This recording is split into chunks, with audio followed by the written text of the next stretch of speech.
মালদায় নেতার খুনি ধরতে পুরস্কার ঘোষণা। বেপাত্তা কৃষ্ণরাজ ওরফে রোহন এবং বাবলু যাদব।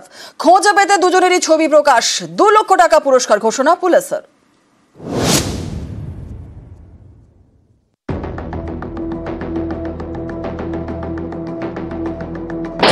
বৃহস্পতিবার ইংরেজ বাজারে খুন হন মালদার হেভিওয়েট তৃণমূল নেতা। পয়েন্ট ব্ল্যাঙ্ক রেঞ্জে পরপর গুলি চালায় দুষ্কৃতীরা।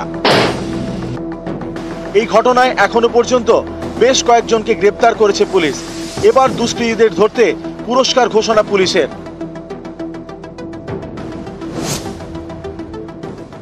আমি তো চাইছি অতি দ্রুত সমাধান হোক। কেন এত ধীরে চলছে আমি জানি না। তার পেছনে তাদের কোনো ভালো ইয়ে রয়েছে নাকি। আমি আশা করব আমাকে 1-2 দিনের মধ্যে যে আসল দোষী তাকে বার করবে।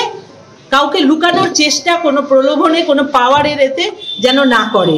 যারা করেছে তারা তো অবশ্যই অপরাধী, কিন্তু যাদের মাথা থেকে এসে এই জিনিসটা হয়েছে তাদের ধরার আবেদন আমি রাখছি। আসল লোকগুলোকেও বার করুক, কিন্তু আমার মনে হচ্ছে এদেরকে যেন শো করে আমার আসল লোক যে তাদেরকে যেন লুকিয়ে না রাখা হয় কোনো ভাবে। দুজনের ছবি প্রকাশ করে পুরস্কার ঘোষণা করেছে পুলিশ। খোঁজ দিলে 2 লক্ষ টাকা পুরস্কার দেওয়া হবে। যে দুজনের ছবি দেওয়া হয়েছে দুজনেই ইংরেজ বাজারের বাসিন্দা। এদের মধ্যে একজন কৃষ্ণ রজক ওরফে রোহন, বাড়ি রেলওয়ে বারাক কলোনি। পুলিশের দাবি সিসি ক্যামেরায় রোহনকে গুলি চালাতে দেখা গিয়েছে। এদিকে প্রতিবেশীদের দাবি দুলাল খুনের পর থেকেই বেপাত্তা রোহন। অন্যদিকে বাবলু যাদব নামে আরেকজনের ছবিও প্রকাশ করেছে পুলিশ। বাবলুর আদি বাড়ি বিহারে, ইংরেজ বাজারে থাকতেন মহানন্দ কলোনির বাড়িতে। আমি এই মুহূর্তে মহানন্দা পল্লীতে, এটাই বাবলু যাদবের বাড়ি।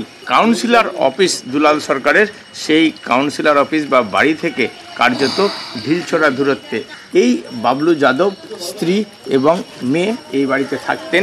প্রায় 2-2.5 বছর ধরে আমরা এক বাড়িতে থাকলেও আমাদের কোনো সম্পর্ক নেই। উনার আসল বাড়ি কোথায়? বিহার। বিহারে কোথায় সেটা তো আমি বলতে পারবো না। এই খুনের সাথে যদি ইনভলভমেন্ট থাকে তাহলে কি চান শাস্তি? একদম আমি নিজে ধরিয়ে দেবো। আমরা চিনি, এমনি মুখ চিনি, কিন্তু আপনার আচরণ ব্যবহার সেগুলো বুঝতে পারতাম না, জানতেও পারতাম না। কি করে তবু বলতে পারবো না স্যার। আমি এই মুহূর্তে কাউকে মনে করতে পারছি না। অবশ্যই হয়তো আসতো, যদি এইখানকার লোক হয়, এই এলাকার লোক হয়, তার তো প্রয়োজনে আসতেই পারে। কিন্তু তার কি শত্রুতা, কে ওকে ব্যবহার করলো, আমি এই জিনিসগুলো বুঝে উঠতে পারছি না, আমি মেলাতে পারছি না। দেখুন 22 নম্বর ওয়ার্ডের হতে পারে, অন্য ওয়ার্ড থেকে মানুষ পরিচালনা করে থাকতে পারে। মালদা থেকে সেবক দেব শর্মা, নিউজ 18 বাংলা।